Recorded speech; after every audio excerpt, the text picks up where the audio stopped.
and welcome to my channel. My name is Angelina and today I'm going to be doing my February wrap-up.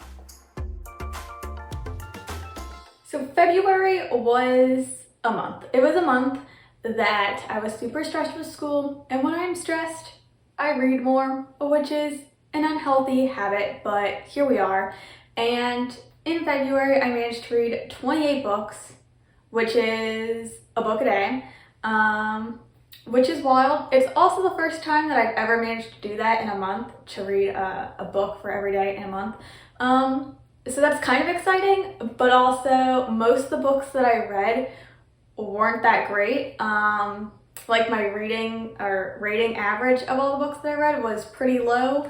So, you know, I would rather have quality books over quantity of books, but here we are. Hopefully March is better. I say that, but we are halfway through March and I can tell you that I have not read nearly as much and the books are kind of just average, but that is neither here nor there. So now I'm going to talk about these books in the order that I read them. I probably won't go into too much detail about them because I read a lot of them and, you know, a lot of them were just like average books that I don't have a lot to say about. So yeah, we're just gonna go in the order that I read them. So first we have The Last Legacy by Adrienne Young. This was my one reread of the month and I gave this book 4 stars, which I think is what I had also originally given this book. And this is pretty much book 3 in this series. I don't think you have to read the Fable duology in order to read this one, but I would personally recommend reading this book after reading that duology, just so that you get like the full experience of the series. But maybe I'm biased just because I love this series so much. In this, we are following our main character, Brian, who on her 18th birthday gets a letter that she is to join her uncle and her whole family pretty much and work for them. They are sort of this big crime family, and she is like discovering like all these secrets about her family. Her mom died, which is why she is not with her family. That's not a spoiler or anything. But she's learning a lot about her mom and her mom's sort of role in her family. And there's also a romance that is a pretty big part of this book. And overall, it's just like a really great like fantasy set in this world. Yeah, I love this series so much. And yeah, I would recommend this one. After that, I read Saint by Adrienne Young. This one was not a reread and it is the last in the series to my knowledge.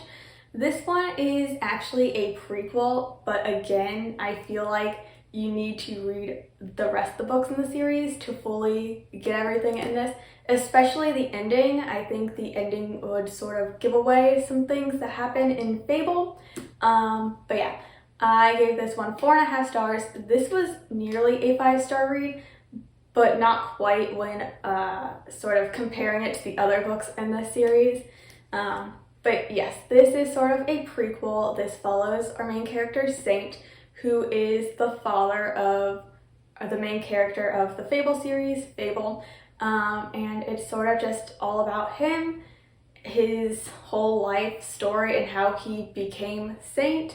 And yeah, there's a romance that is also a very big part of this one. I love this. I love the series. Again, highly recommend. Okay, and then I have a couple that I don't own. One is Legends and Lattes by Travis Baldree. I gave this one 3 stars. This is a cozy fantasy. This is a very hyped up book, so I won't go into too much about it. But this one was cute, a solid read. I kind of just wanted a lot more from it. Yeah, but you know, it was a solid read. I would still recommend it. It just maybe wasn't for me personally. Then I read Black Love Matters, Real Talk on Romance, Being Seen, and Happily Ever Afters. And this is an anthology edited by Jessica P. Pride. And this is like a nonfiction collection all about Black romance books and stuff. And I really enjoyed this one. I listened to the audiobook of it and I was just so enthralled by all of these stories. I did have some certain favorites, obviously, as with any sort of collection of stories. There are always some you're going to like more than others, but overall I gave this one a 4-star, and I would highly recommend it. Just a very well done audiobook. Then I read Wild Rain by Beverly Jenkins, which I gave 3.5 stars. This is a historical romance following a very strong female main character who sort of lives alone, doesn't want to get married or anything, and she ends up finding this guy who I think he fell off his horse. I want to say that's what happens. Either way, he's hurt, and she takes him into her house and stuff and is healing him, and I just love that. And it was really cute. Not my favorite of the historical romances that I have read, but I love Beverly Jenkins' writing, and I will definitely be checking out more from her. And then I listened to the audiobook of Radiant Sin by Katie Roberts. I gave this one 3 stars.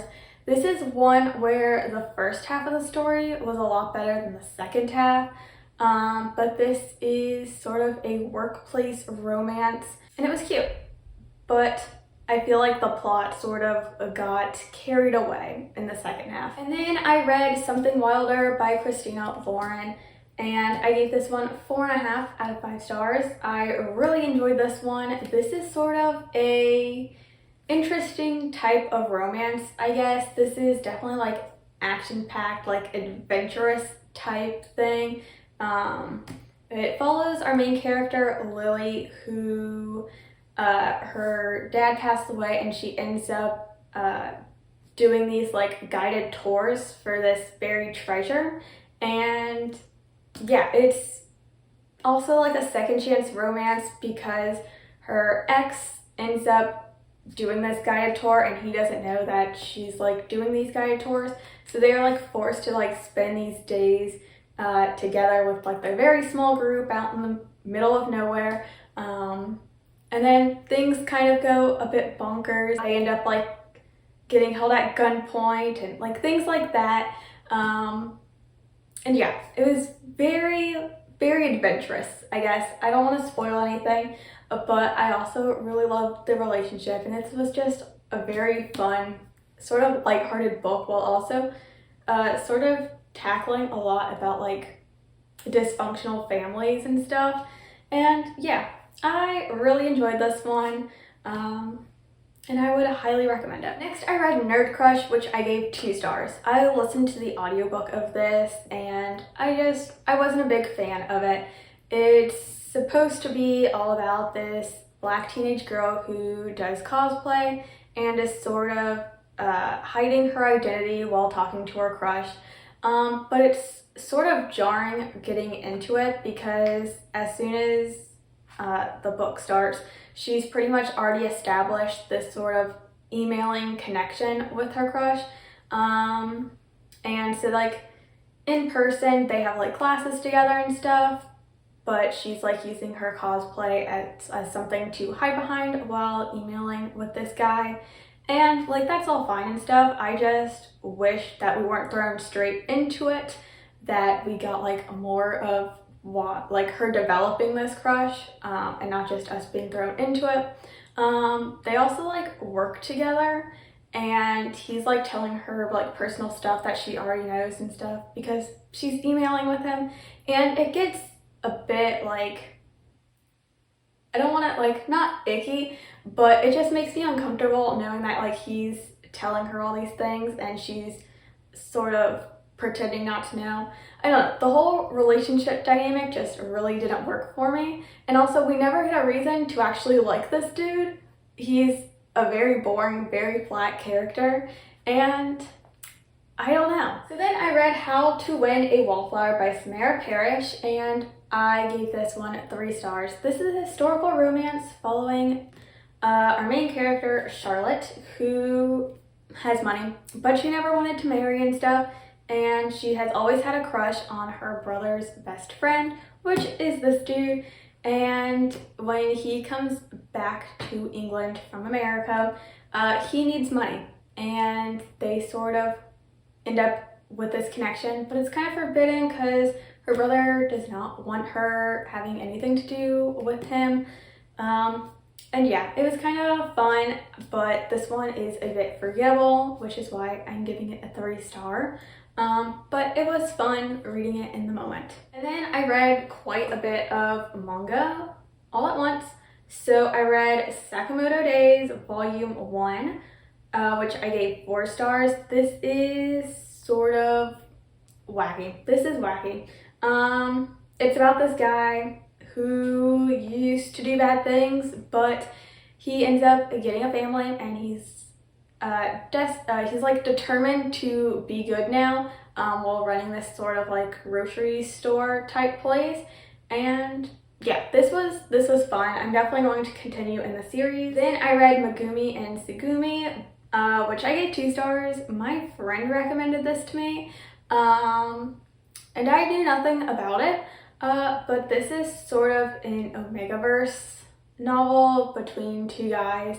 And I don't think the Omegaverse is for me. I probably will never read another Omegaverse book again. I then read Volume 1 of Tokyo Aliens, which I gave 4 stars. So this is set in this world where aliens are real, but nobody really knows about them. And there's this sort of secret organization dedicated to like tourism, like letting people in, helping people back out, and like immigration type things.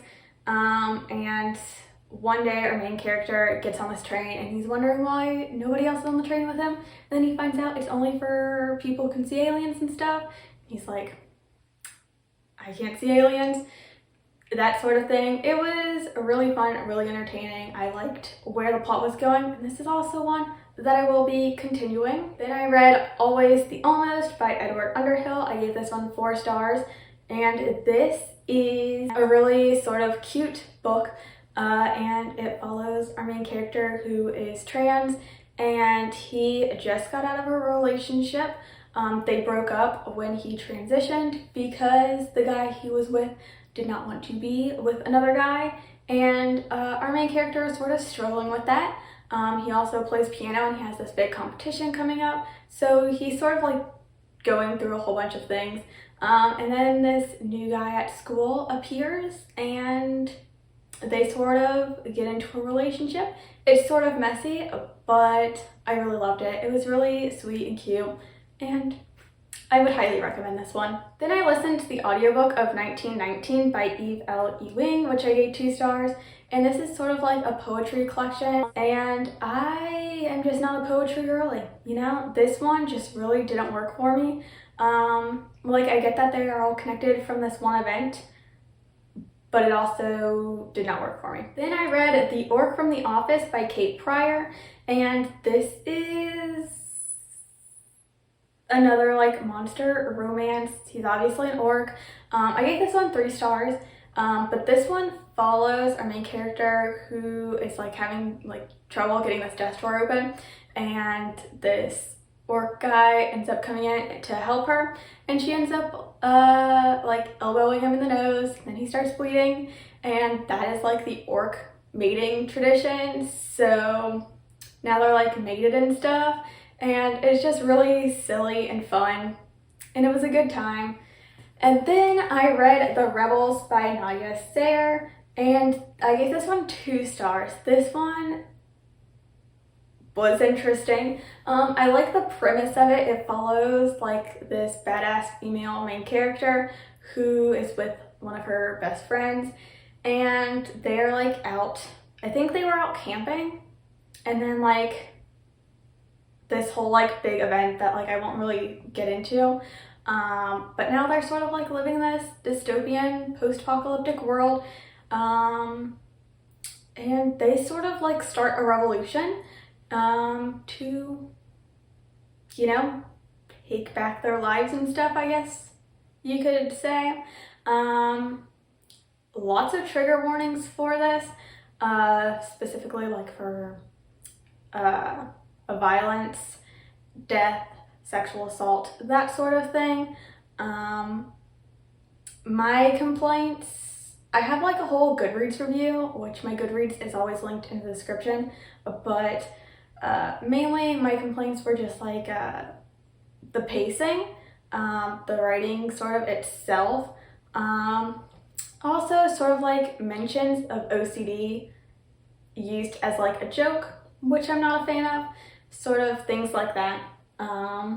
Yeah, not my favorite. Then I read Kaiju number 8, volume 1, which I gave 3 stars. This is another fun manga that is set in like the sci-fi world where there are these kaiju, which are these like big monster things, and they have like these whole task force set to sort of destroy them so that they don't cause any damage to like cities and stuff. And we are following our main character who has tried out to be on like the whole like task force thing or whatever, but he's never like made it through the trials, and he's stuck being a cleaner. And then one day this sort of event happens, which I won't say because I think it's probably a spoiler, but now he has this other opportunity to actually pass all of the exams and stuff to get onto this task force, and he is like teamed up with this other dude who he was on the cleaning force with, and it's just a really like solid graphic novel. I will definitely be continuing because it has like promise, but this first volume was kind of just like a whole lot of setup, which most manga series I feel like the first volume is always a lot of setup, but yeah. Then I read Reading the Stars and Astrology for Book Lovers, which is a book by Book Riot, and I gave it 3 stars. This is like a non-fiction, I guess, I'm not sure, but it's like giving like all these like, I don't know, like saying what your zodiac sign is and like what kind of reader you are, and like air signs are usually the type to do this in a book club or like things like that. And I don't know, it was a fun read, I guess. Like I gave it 3 stars. I'm not sure if I would really recommend it though. I just saw it at my library and was like, I'll read it. But yeah, I have nothing really to say about that one. Then I read A Sign of Affection, volume 1, which I also gave 3 stars. And this is about a girl who was deaf and sort of like her crush on this guy. And this one was fine. I liked the sign language representation, but I'm not really sold on the relationship really. So yeah, I'm not sure if I'll continue in that series or not. Then I read Just Work, How to Root Out Bias, Prejudice, and Bullying to Build a Kick-Ass Culture of Inclusivity by Kim Scott, which I gave 1.5 stars. And I have, I'm pretty sure I have a Goodreads review of this one, but I did not like this. This is sort of a self-help type book. It was not for me. I will admit I am not someone who is in corporate, so I don't really know what corporate is like, but I do think that a white, cis, heteronormative person writing about everyone else's experience in corporate is, you know, you know, I think like she was trying to do something good, but it's always weird just hearing someone be like, well, I am not a person of color, but these are these experiences that these people are facing, and here is why you should not be racist. So, you know, I wouldn't really recommend this book, except to people who, I don't know, are racist, homophobic, right? Because that's pretty much all this book was don't be racist, don't be sexist, don't be a bad person is pretty much what this book was saying. So really, I don't know. I didn't get anything out of it, but you know, maybe other people are. It has very high ratings on Goodreads, so maybe I'm just missing something. I don't know.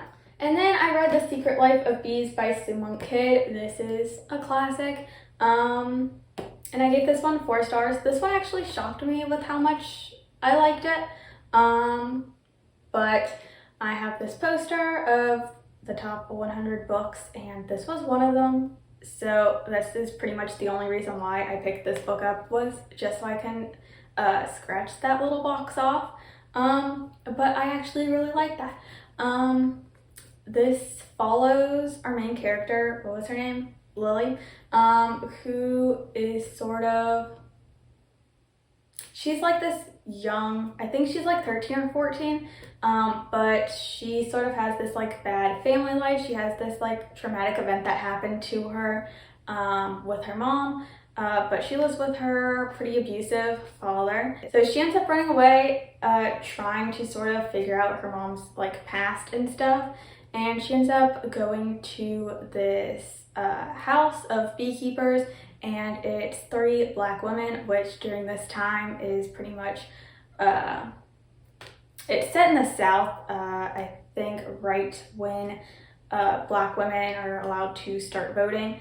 So it's still a very like racist and segregated part of the South, but she ends up going there and living with them, and this sort of creates a bit of controversy in the town because she is white, but she ends up loving living there, and she loves bees, and I don't know, it was sort of this very like introspective book, and I just really enjoyed it.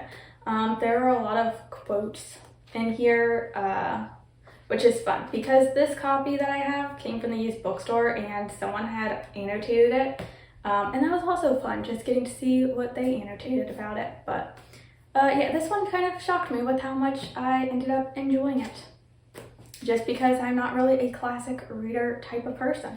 Alright, then I read The Donut Trap by Julie Tew. I gave this one 4 stars. I really enjoyed this one. It follows our main character who is sort of figuring out what she wants to do with her life. She's working at her parents' donut shop and she wants to get out. And she ends up reconnecting with this guy that she had a crush on in college, and they end up starting a relationship, but he sort of fumbles like the whole meeting the parent thing. So now her parents aren't very happy with the relationship, and that is pretty much the book, her figuring out what she wants to do with her life and figuring out this whole relationship that she has, and I really enjoyed it. And then I read volume 1 of My Hero Academia, which I gave 3 stars. Again, a solid start to a manga series. I have watched the anime, so yeah, pretty much follows it exactly. Yeah, this was fine. I have nothing really to say about it. Then I read Fake It Till You Bake It by Jamie Wesley, which I also gave 3 stars. And this is one that takes place in a bakery. And this bakery is ran by an NFL player.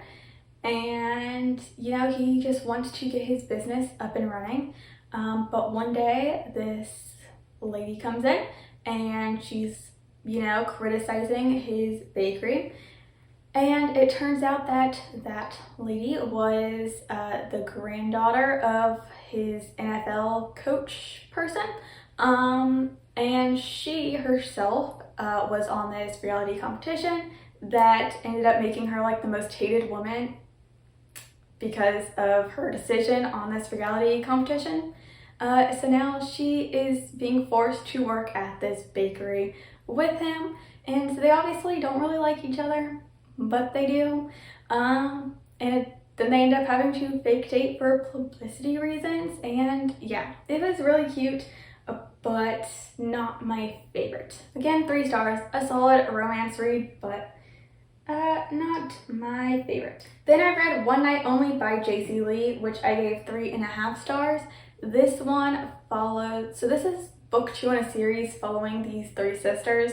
So the second one follows the next sister who, she plays violin, I believe it's the violin, and she has always performed with her sisters, and she wants to sort of do her own thing. So she ends up going to like, was it a rock or like a heavy metal sort of concert where she's playing the violin there, something like that.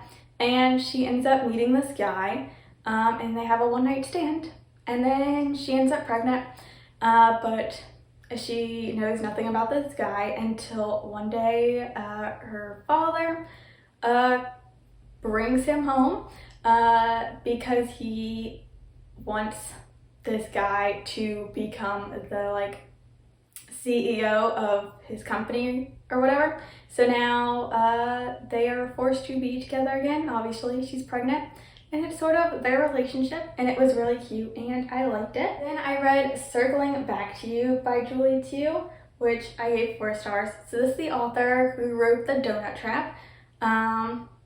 And this one sort of is similar, kind of, and that it's about a woman trying to figure things out and figure out a relationship. Specifically, this one follows these 2 co-workers who are pretty much best friends in the office, but both have like a crush on each other that they have never really acted on before. And then a business trip puts them together both in their hometowns, and they sort of kindle a relationship.